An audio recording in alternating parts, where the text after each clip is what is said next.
Well, as we've said several times on the show, and as we'll continue to say, rally mode Trump is the best Trump. Look, there are some people in politics who do not like speaking in front of a crowd. I know you may find that hard to believe, but it's true. So many singers in the entertainment industry actually do not like performing live. I bet you didn't know that. Van Morrison, the famous Van Morrison, had such bad stage fright it almost crippled him at times in his career. Not all politicians eat it up. Some are great on stage, some are not great on stage. Donald Trump, whether you love Donald Trump or hate Donald Trump, is magnificent on stage. He gives a great speech. He feeds off the crowd. He genuinely looks like he's having the time of his life up there. And boy, was he having the time of his life last night in Louisiana. Here's his first shot. How about when they asked these two never-Trumpers, what exactly do you think you impeach him for? And they stood there and went like, what? But they're unraveling, and their sinister plans will fail. They've already failed as far as I'm concerned. Look, that was a really bad moment yesterday, or it wasn't yesterday, 2 days ago when they asked, I think it was Ratcliffe who asked, Congressman Ratcliffe asked both of them. They were sitting there side by side. So what should we impeach him for? And these were the star witnesses. Remember, you roll out the star witnesses on day one, and both of them were all, I mean, do you know? I don't know. Not a great look. Now, this next thing he said is what I thought was most intriguing of the night last night, because this has been lost on so many people. Listen to what he said about releasing the transcript, and then I'll drop some serious wisdom on you. Here it is. I better release the real call. So they had transcribers. The call is perfect.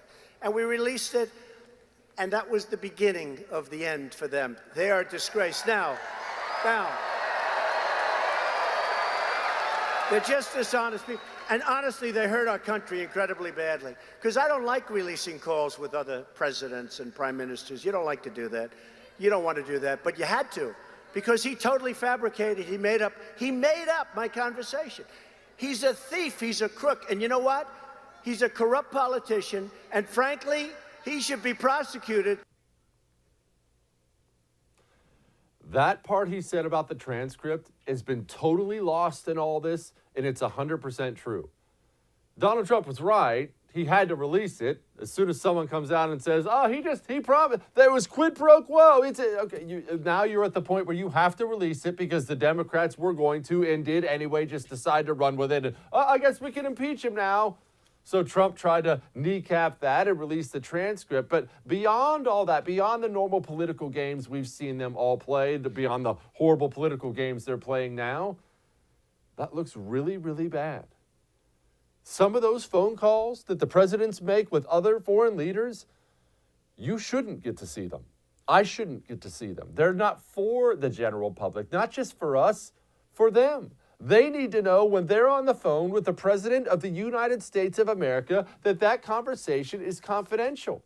Otherwise, you can't get total honesty. If you had to have every conversation with your wife in front of a crowd of 50,000 people, would those be 100% honest conversations? No, they wouldn't.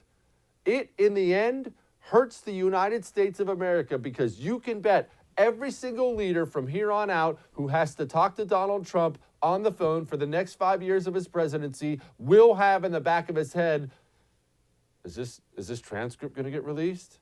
In fact, most of these guys will probably have a staffer, if they have a good one, who tells them before they get on the phone, hey, just remember, anything you say here could get released to the general public. Democrats might try it again, just a heads up. We should remember it's not always just about politics. It's not always about the 2020 election or this maneuver or that maneuver or demographics or how are we doing with suburban soccer moms. There's a real price to pay. There will be a real cost, an unforeseen real cost to playing these games. Releasing that transcript hurt the United States of America when it comes to foreign policy. It did. And that's just too bad.